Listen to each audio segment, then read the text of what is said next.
Hello, everyone. I'm Barbara Ham-Lee. What does hate look like in 2017?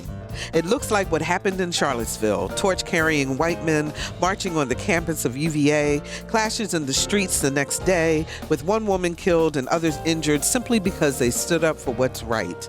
Hate is evil and has no place in America, yet it exists. And groups like the KKK, neo-Nazis, white supremacists, and white nationalists are even more emboldened now that Donald J. Trump has given them his support. What does all of this mean? Are we headed for a race war in the U.S.? Another View on Hate in America is next. Please stay tuned.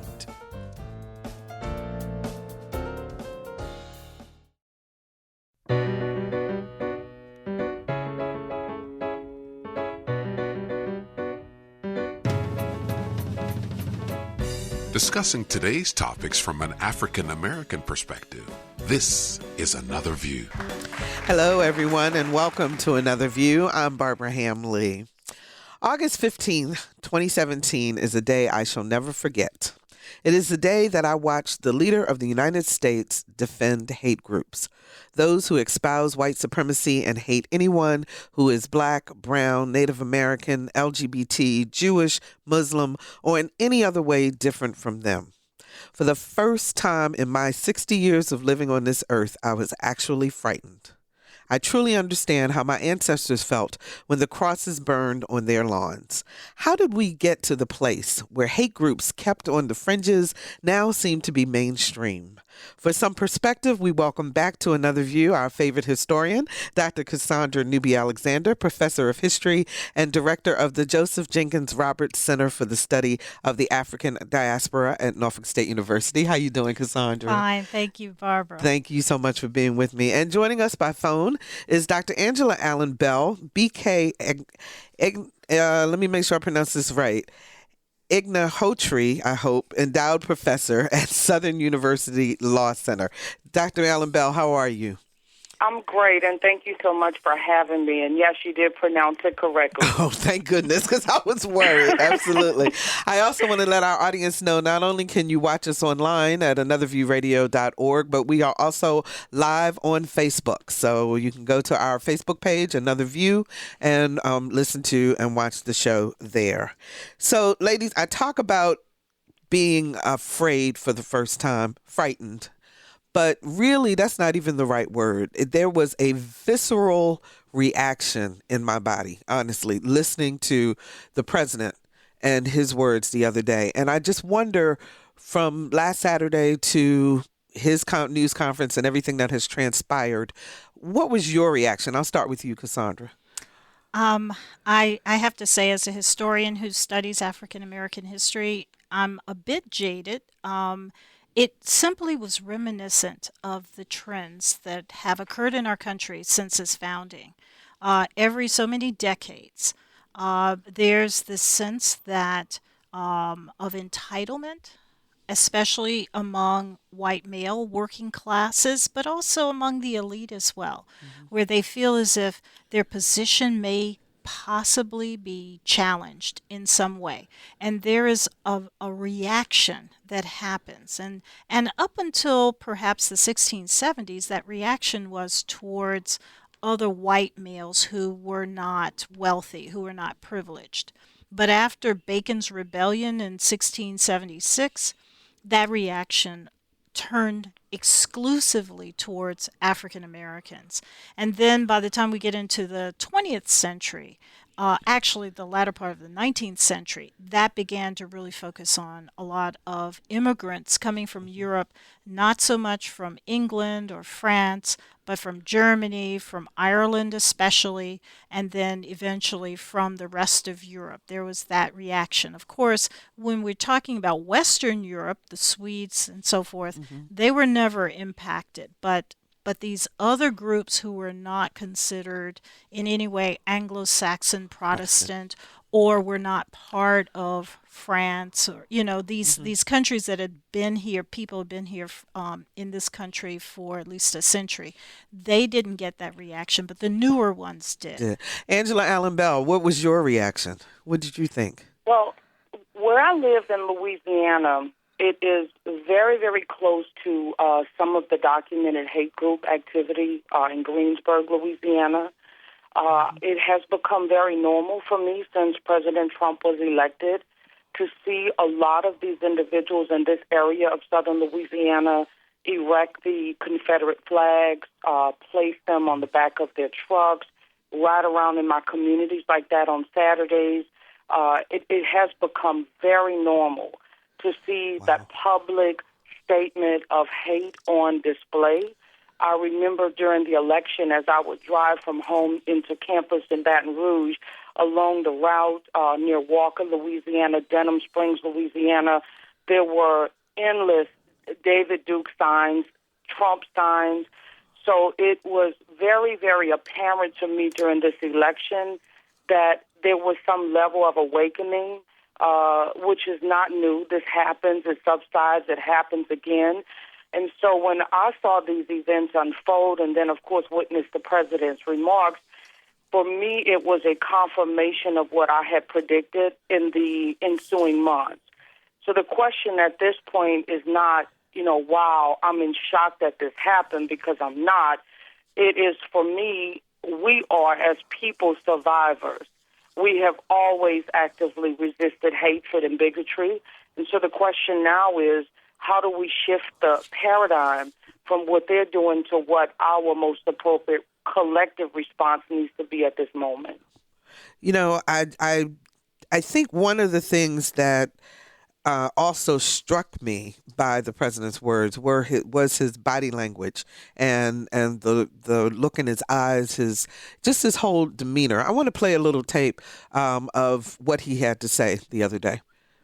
What about the alt-left that came charging at as you say, the alt-right? Do they have any semblance of guilt? What about the fact they came charging with clubs in their hands, swinging clubs? Do they have any problem? I think they do. Are you putting what you're calling the alt-left and white supremacists on the same moral plane? I'm not putting anybody on a moral plane. What I'm saying is this. You had a group on one side and you had a group on the other, and they came at each other with clubs, and it was vicious, and it was horrible, and it was a horrible thing to watch. But there is another side. There was a group on this side, you can call them the left, you've just called them the left, that came violently attacking the other group. So you can say what you want, but that's the way it is. I think there's blame on both sides, and I have no doubt about it, and you don't have any doubt about it either. But you also had people that were very fine people on both sides. You had people in that group, excuse me, I saw the same pictures as you did. You had people in that group that were there to protest the taking down of, to them, a very, very important statue and the renaming of a park from Robert E. Lee to another name. Cassandra, was that the real reason why they were there, to take down the monument, or was it more to show that they are strong in number and that they're back? Oh, I mean, we know from even things that they've said that this was this was the launching of a national recruitment effort on the part of this collective white supremacist group. Because they're pulling in the neo-Nazis and the Klan and the alt-right and those who simply promote white supremacy, because they're all supporting it, but they all have a slightly different focus. But the focus is labeling people who are not white as the other, as the ones who need to go, the ones who are bringing down this country. And what they're really saying is that they're afraid that the nation's demographic trends are changing, that what they were I guess, raised to believe that white supremacy means just that blacks and other non-whites are at a subservient level. Mm-hmm. They were reacting to that, and of course Trump has only given them courage to go out and say it, and we don't really know what the Justice Department may or may not do in terms of pursuing what's clearly a hate crime. Mm-hmm. The David Duke even said, he reminded the president, remember who voted for you. And then secondly, he said, thank you for basically saying, thank you for validating us. Mm-hmm. Angela, when you have been looking into the hate groups and what they're all about, are they growing? Are they in fact growing? They absolutely are. But before I get to that, I would Sure. like to respond also to your earlier comment concerning Trump's statements, because what Trump did was essentially frame a narrative. Our obligation at this moment now is to frame the counter-narrative. And we have to be extremely careful not to allow people to think that any of this started on the 12th of August, or that any of this was really about Confederate monuments. So I think it's important that we see this in a historical context. So now this year, 2017, we're celebrating the 50th anniversary of Loving versus Virginia, and we think we had a victory when that case was declared to have ended this concept of interracial marriage. But there's something underlined that I think we need to seize upon here, because the issue in Loving really wasn't about marriage. The issue in Loving was about race mixing. The issue was about the purity of races. And so my point is the foundation for what we saw on Saturday was laid at a much earlier place in history. And we cannot be distracted or overlook that concept. Mm-hmm. We have way back before Loving the one-drop rule, which again was about the purity of the white race, making sure there was a clear social hierarchy. We must remember the whole point of segregation. It had nothing to do with us touching each other or interacting. It was about the fear of race mixing. So this notion is firmly embedded. It is almost tantamount to an original sin in this country, and we cannot begin to think that this started on Saturday. We must remember the context of presidents, Thomas Jefferson, and at least 12 in total, owning slaves while they sat in that executive office. So this country has had an obsession with racial purity, social hierarchy, and it has been sanctioned by law. That is very important, because in that case, what Donald Trump has said and what these protesters did on Saturday becomes a small piece of a much, much larger context. And so in terms of the number of hate groups, they started when the country started. Hate is weaved into our Constitution when we are demeaned and not even recognized as full individuals. And so now, yes, it has grown. It continues to grow.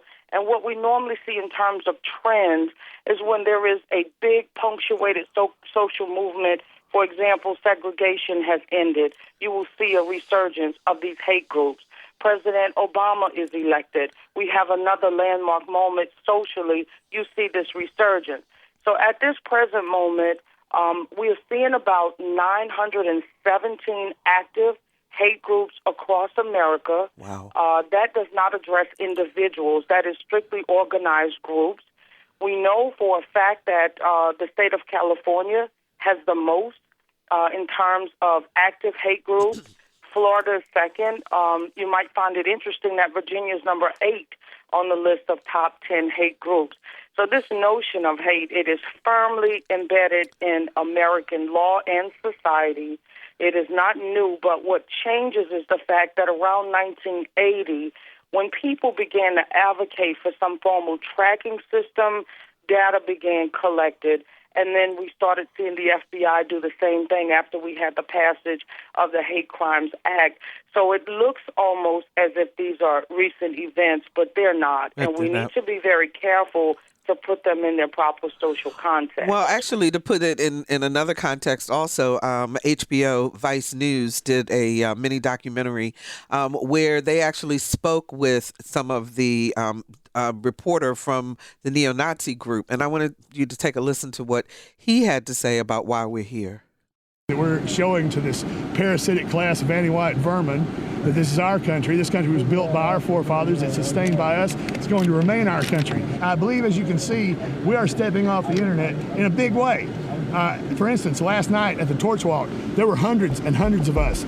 People realize they're not atomized individuals. They're part of a larger whole because we have been spreading our memes. We have been organizing on the internet. And so now they're coming out. And now, as you can see today, we greatly outnumbered the anti-white, anti-American filth. And at some point, we will have enough power that we will clear them from the streets forever. That which is degenerate in white countries will be removed.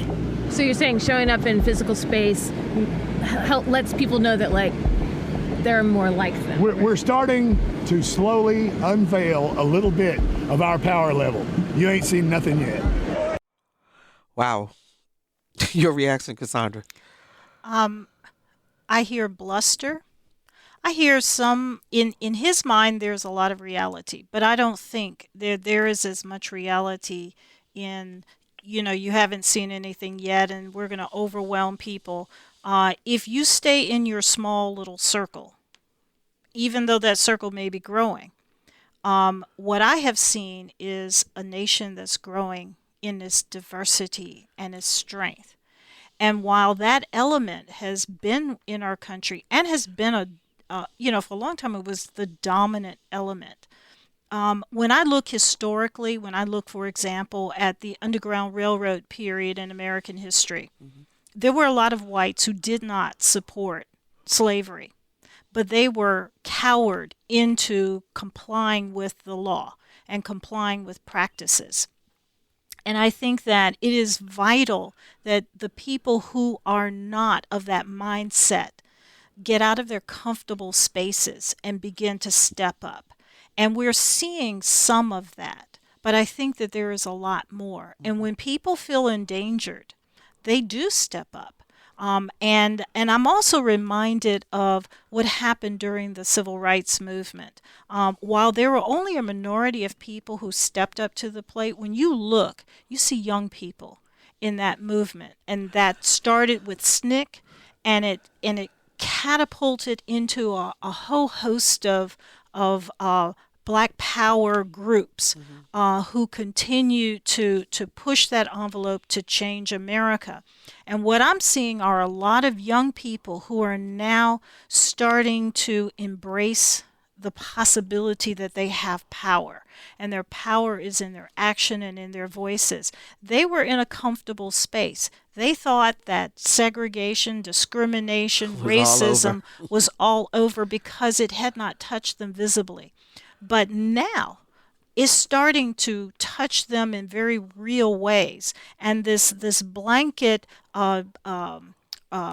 declaration that Black Lives Matter is a terrorist organization is reminiscent of what any organizations that said, no, we're going to stand up for our rights and we're going to talk about our rights and we're going to say that we are citizens and deserve our rights. Those groups are always labeled terrorist organizations, dangerous, et cetera, et cetera. You think about the NAACP. You think about the Niagara Movement.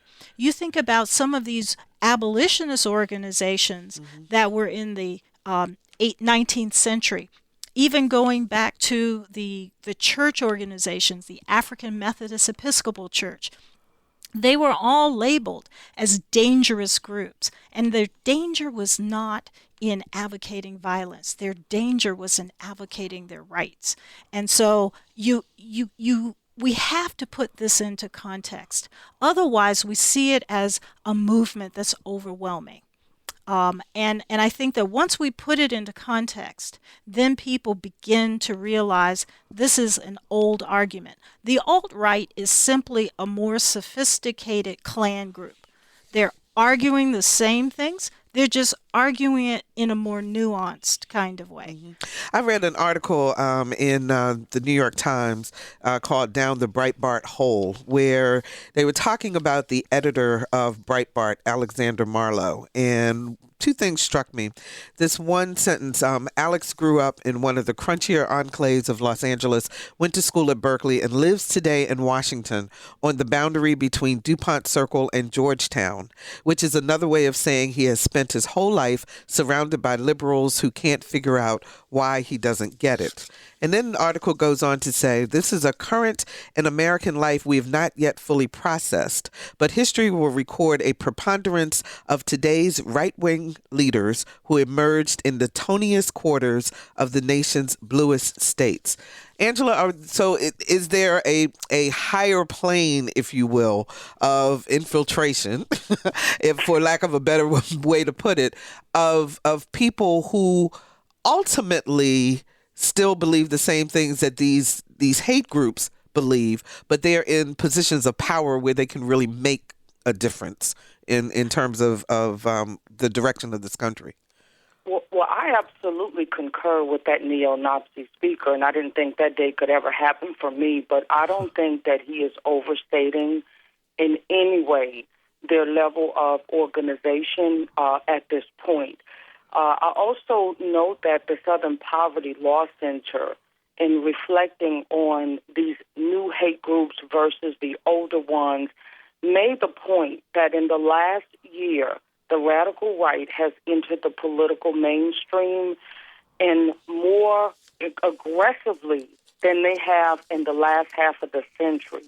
Also note that Keith Mines, who is a national security expert who spent his entire career, now works for the United Nations, Secretary of State Department, and his expertise is civil wars. He studied civil wars globally, and he has reduced 5 conditions that will generate a civil war in a society. And Mr. Mines is of the opinion that we are about 60% there within the next 10 to 15 years. So I don't believe at all that he's overstating their presence, as well as the fact that the data at this moment shows of all of these hate groups, and they generally want the same things. They generally want the right to be angry. They generally want the right to express their white anxiety and hatred. They generally want to see immigrants and minorities either gone or rendered powerless. And more importantly, they want white supremacy. That would be all, alt-right, Nazis, KKK. Oh. But this alt-right group is worthy of a little bit more of attention, simply because they are successful at weaving themselves into the mainstream. They know how to exploit the political correctness movement. These people now have gotten strategy in place so that they have recruited on campuses. They are teaching on campuses, which means they're indoctrinating younger people. They are skilled at strategy. They are skilled at clandestine operations.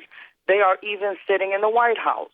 So I don't think that we should be ignoring the potential for the serious civil war that we're facing if this is allowed to continue. 440-2665 or 1-800-940-2240 are the numbers to call to join our conversation. We're talking about hate in America and what we can do about it. 440-2665 or 1-800-940-2240. And if you're just joining us, we are also streaming live on our Facebook page, Another View Facebook page, 440-2665. Let's talk to Linda in Norfolk. Hi, Linda. You're on the air. Hi. Hi. I called to make a point in watching all this coverage and spending my weekend distraught over what's happening.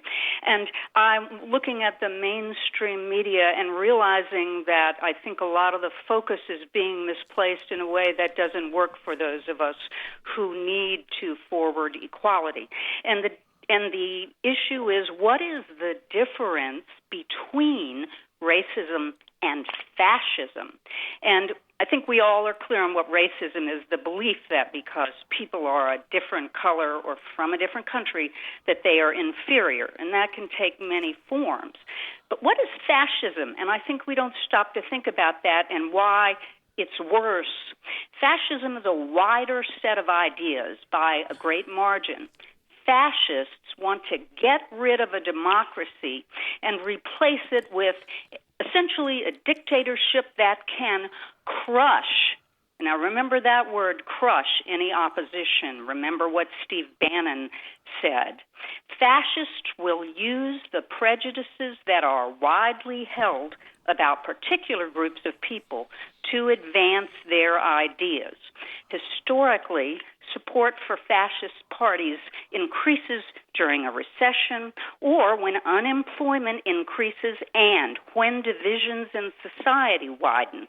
Look at the 20s and 30s with Mussolini in Italy and, again, of course, Hitler's Germany. Okay. Right? But a couple more. Fascism is a very powerful force, and they target minority groups of members, and the main groups that they target we recognize. Clearly, fascists try to make use of the fears of white people about not having a job or somewhere to live by spreading scare stories. You just aired that tape, spreading scare stories about floods of refugees, immigrants, rather than directing people's attention toward the government and people in power and asking them for answers to the problems that we all worry about. And I think that if we can also include this information, it broadens the base of support we get for this movement towards, more equality again. Okay, Linda, thank you so much for the call. I'm going to let both of our guests respond to you. And if you're just joining us, we're talking about hate groups in America and what we can do about them with history professor Dr. Cassandra Newby-Alexander of Norfolk State University and law professor Dr. Angela Allen Bell with Southern University Law Center. I'm Barbara Ham Lee. Cassandra, you want to respond first? I think she's absolutely right about the danger of fascism. In fact, I would say that that's really what President Trump has been articulating from the time he came into office.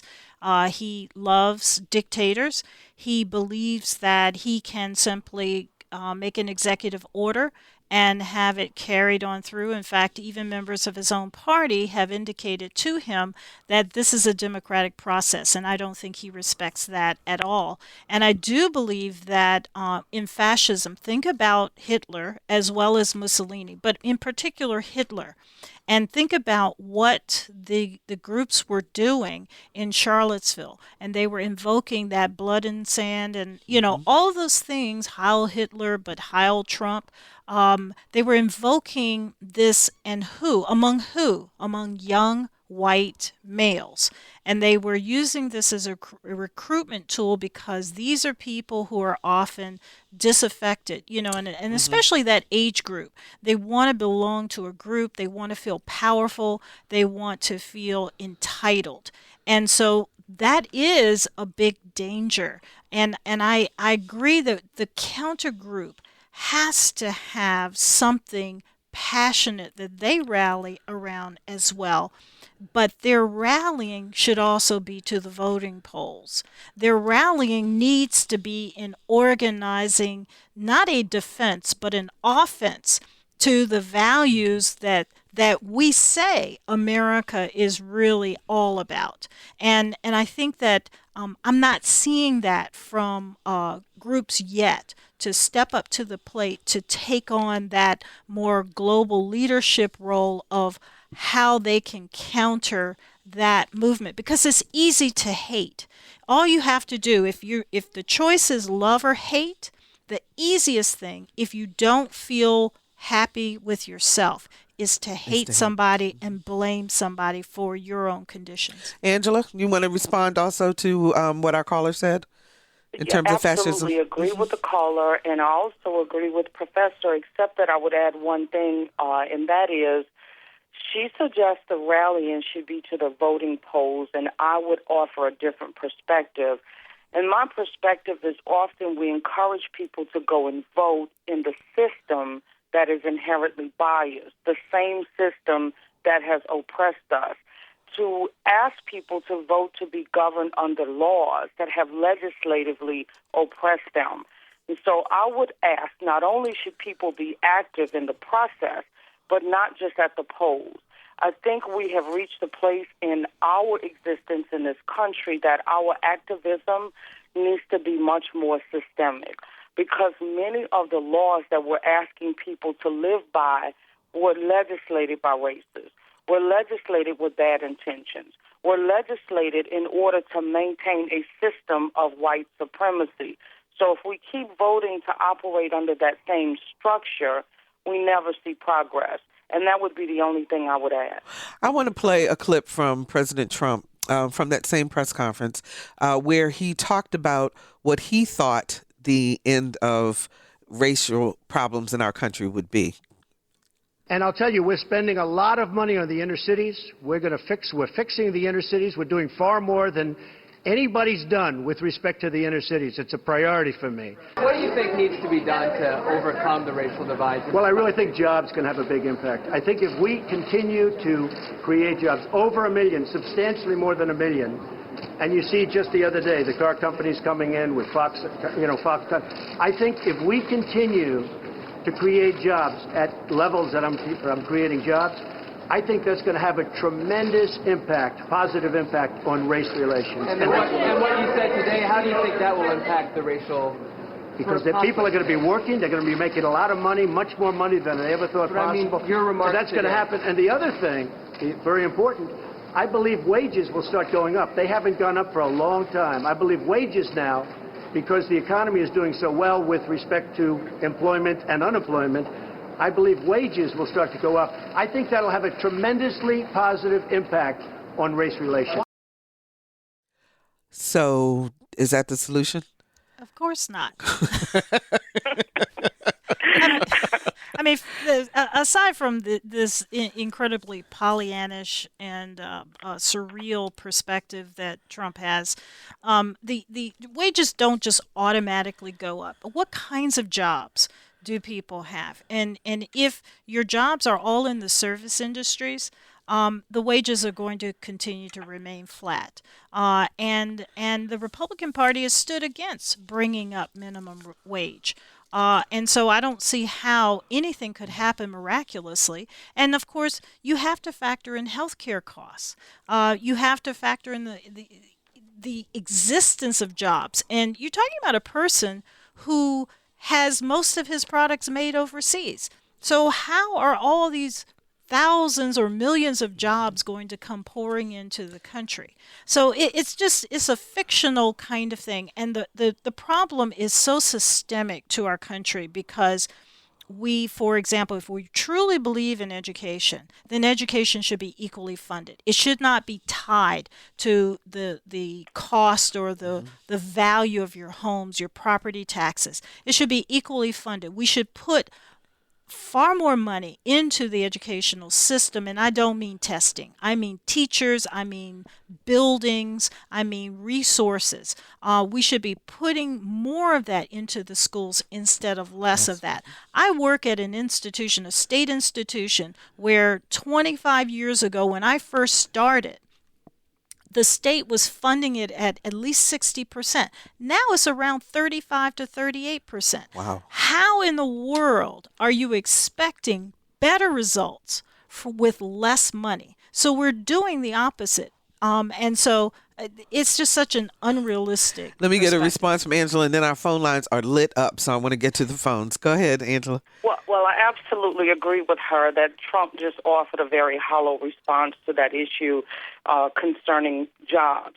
But more importantly than that, I think that Trump was a person who seized upon an opportunity. And at that moment in time, there was such hatred over a black president. He capitalized on that. He capitalized on the factions of white people who were angry post-Obama. So he gets in office, and that is the essence of why he is there. He has no vision, and we should not look to him for any solution to any of these problems at this point. His concern is his power base, which happens to be the people that we saw out in Virginia on Saturday. And so I don't think we should ever expect that he will offer a plan, a package, or a solution for any American that is interested in progress. And so beyond him offering a shallow response, I don't think we should expect more. Okay, let's go to, and I apologize, callers, thank you so much for calling in. And once you hear someone hang up, you can call in again because all the phone lines are lit up. Heather joins us from Virginia Beach. Hi, Heather, you're on the air. Thank you, Barbara. I agree completely with your speakers. I've been a member of Southern Poverty Law for years, and the literature coming out since 2016 with the rise of hate groups is, as you know, increasing. So basically, Charlottesville is just a tip of the iceberg, and I do agree with your other person that we are at 60% tipping point for a civil war. These people are armed to their teeth. Our diversity is our strength. I'm so proud my son went to Temple University, which is the most diversified university in our country, producing excellent minds in education. The alt-right is certainly inserted into our current leadership, and that is their base. And as you say, we cannot look to them for any moral guidance. They're morally bankrupt. Okay, thank you so much, Heather, for that call. Anything you want to respond to that? Cassandra? Good job. Ditto.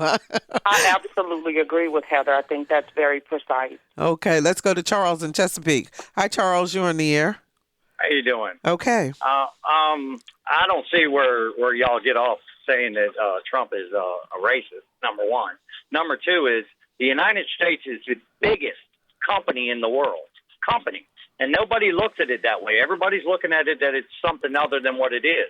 The United States is a company. He wants to run it like a company.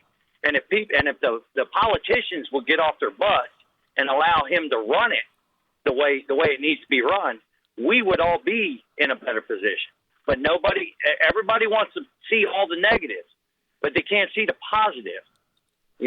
So I mean, I don't know what y'all need to just think about it. Okay, thank you so much, Charles, for your call.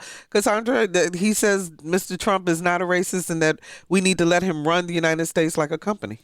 Well, the United States is not a company. Virginia, when it was founded as a colony, was founded as a corporation. It was a joint stock company that helped to found it. But the moment that they allowed for a limited legislative body, it moved out of the realm of being privately owned to being owned across, not owned, but governed by other entities. And then when the Crown took over, then it became even something else. It became an extension of the English governmental structure. And so when we became a country, we set up laws, and those laws separated out business from governmental institutional operations. And because of that, though people really don't understand that, they don't understand, because I'm going to tell you, there are some countries that run themselves like a business and they're run into the ground because you have dictators who control those countries. But because power is supposed to be distributed throughout the country, businesses don't operate that way. But countries that are democratically run and operated do run that particular way.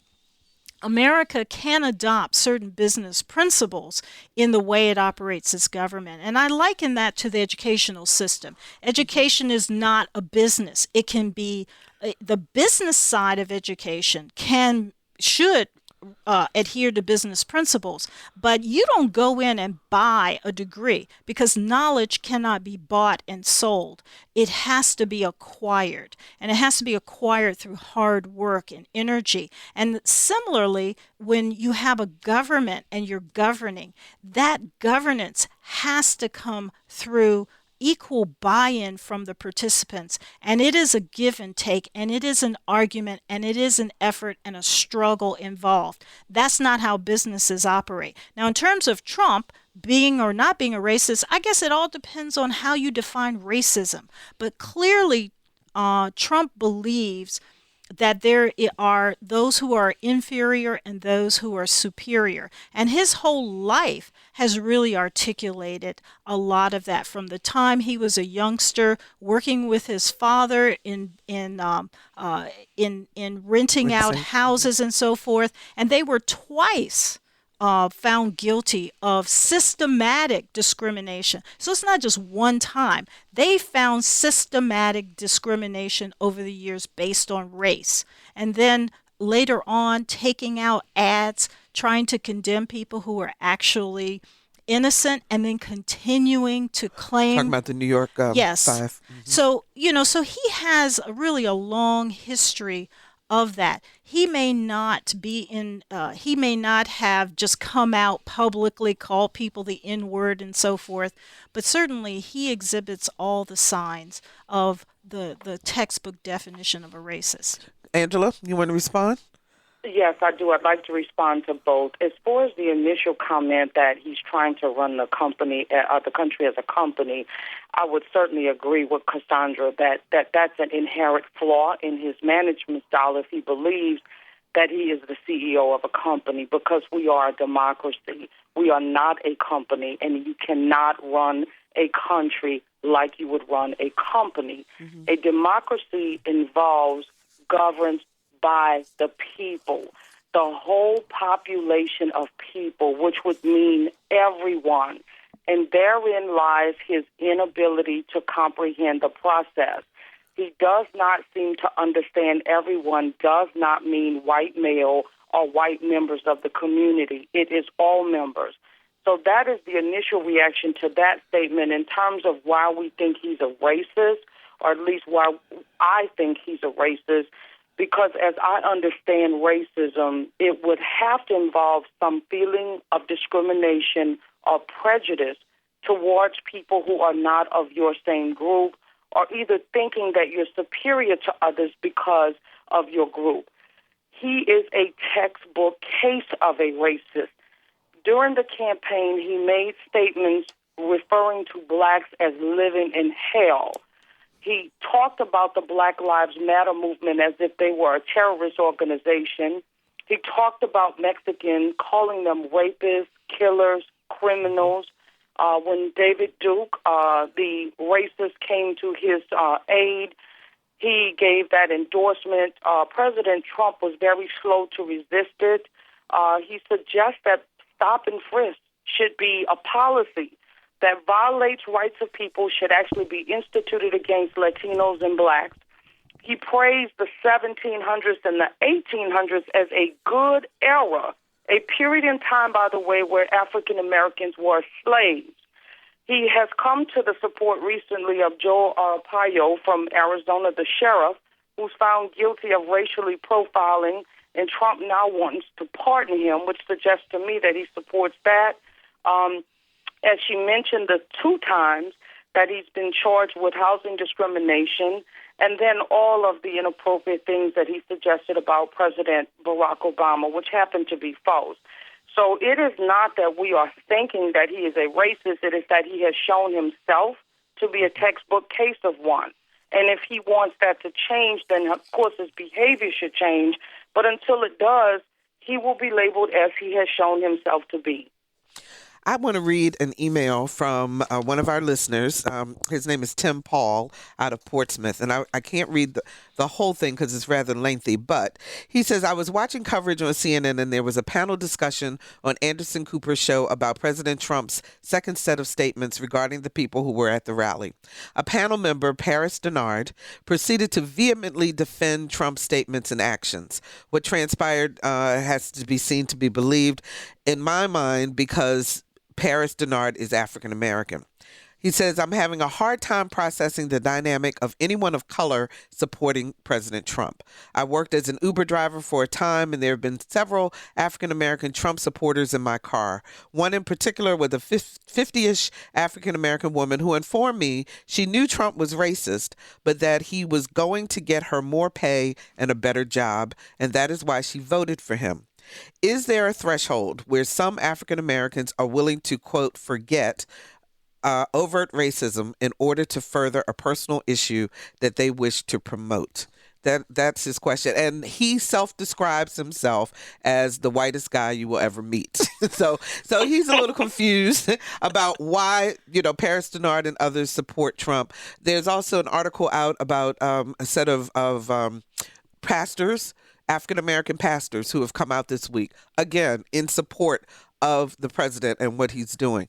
So let's address this issue because people get confused. I know they think we're all supposed to think the same. We know that that's not the case. But at the same time, it is a little odd when you look at the overall issues that these people would come out so much in favor of President Trump. I'll start with you, Cassandra.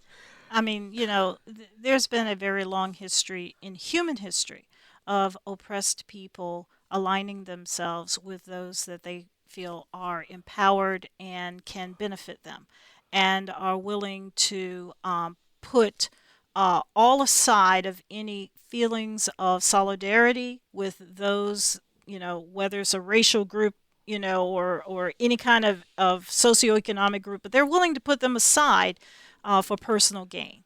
And people have different reasons why they support it, but the issue always comes back to themselves and their own personal view of their world, and they're willing to set aside the group on behalf of themselves. Of the individual. What about you, Angela? What do you think about that? I agree with that, and I also feel that we have just sort of lost that sense of community in the United States. And so I think now we have become a people who operates on the basis of self-survival, and that's what we see manifesting itself when you see people that are willing to support Trump despite his racist practices and behaviors. Okay, 440-2665, 1-800-940-2240. Brett joins us from Norfolk. Hi, Brett. You're on the air. Hello. How are you folks doing today? Okay, how you doing? Yeah, I tuned in, and the topic was hate groups. And I think people are overlooking the fact that every one of these groups, and negativity grows much faster than positivity. I think we can all agree on that. But every single one of these groups, and as narcissistic as our society has become over the last 20 years, they are all driven by both what they want and what they hate. But because negativity grows faster than positivity, we're seeing a whole lot of hate out there. And I don't care what the group is. Look, these neo-Nazis, they're mentally ill. Anybody that's going to support that has got some issues. But then you've got the Black Lives Matter, Antifa, the left, the alt-right, all of these groups. People don't do things because they're evil. They do them because they're right. For whatever reason, they have that vantage point. But every single one of these groups are targeting what they hate about the other groups. And if we're going to rise above this, it's time for all of us as people to forgive and move forward with what's beneficial. If we were to have a mentor, I would think it would be Dr. Martin Luther King. And I say that because I have not seen anybody advocate for peace the way he did. Okay, Brett, I'm going to ask you to let our guests respond because we're running out of time, but I appreciate your call. Cassandra? I think that there's a false equivalency going on here, and that is in part fueled by a lot of the rhetoric. The Black Lives Matter organization has never advocated violence, never, ever, ever, ever, ever.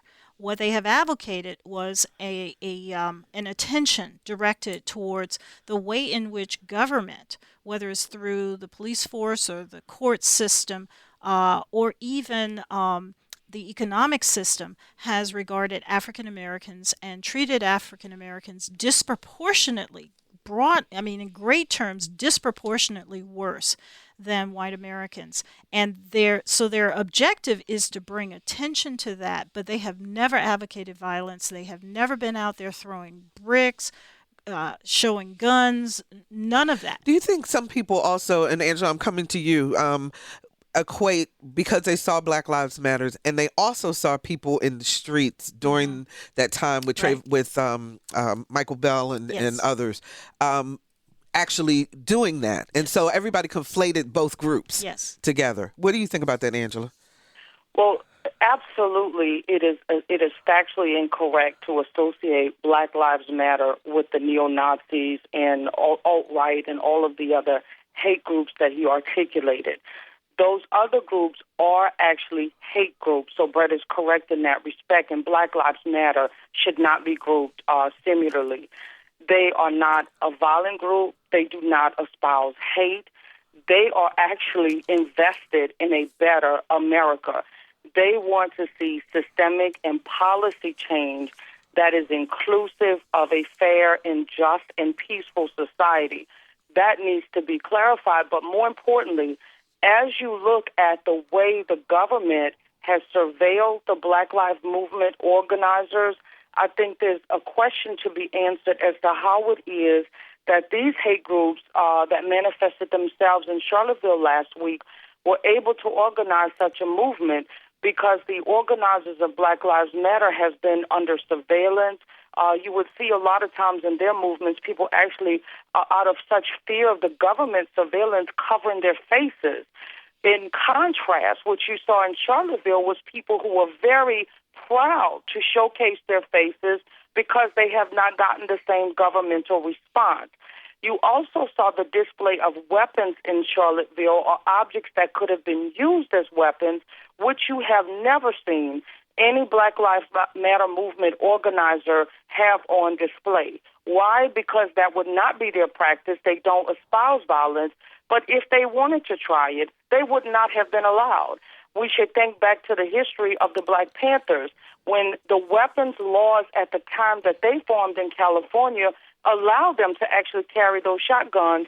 And immediately when they would start trying to display them, the legislature changed the law. Thus, we have the Mumford Act. So we have seen a difference in the way these movements are treated by the government when they involve mostly Black organizers versus what we just saw in Charlottesville. And that's another aspect of that we should not overlook. I wanted to get to a discussion with you all also about the whole idea of the removing of statues and that whole history. And we'll have to do that another time because we only got about 3 minutes left in this show. There's so much to talk about. But I do want to give you an opportunity, Angela, to talk about the march that is happening on August the 19th, the Millions for Prisoners Human Rights March. Thank you so much for that. It is on tomorrow. The actual march is at 11:30 to 12:30 at the Freedom Plaza in D.C. Right after that, there's a rally that will be going until 5 p.m.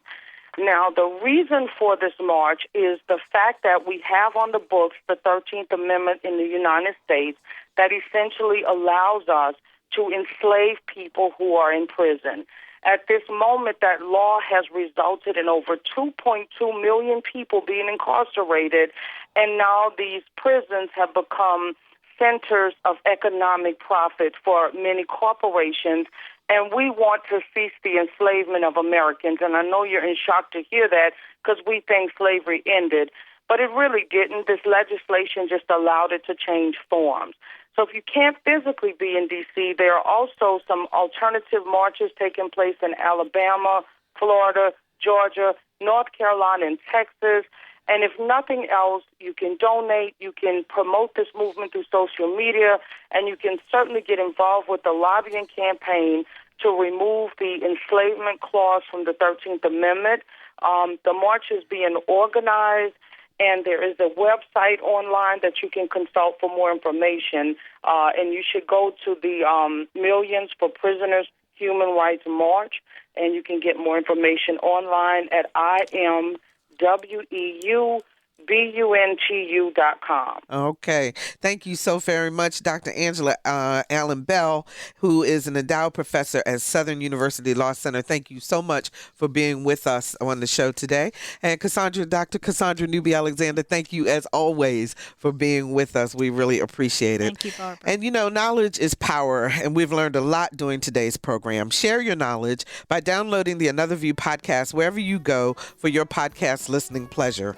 Also, we have a once-a-week email newsletter promoting upcoming shows. So if you're interested, sign up at our website, anotherviewradio.org, and it's free.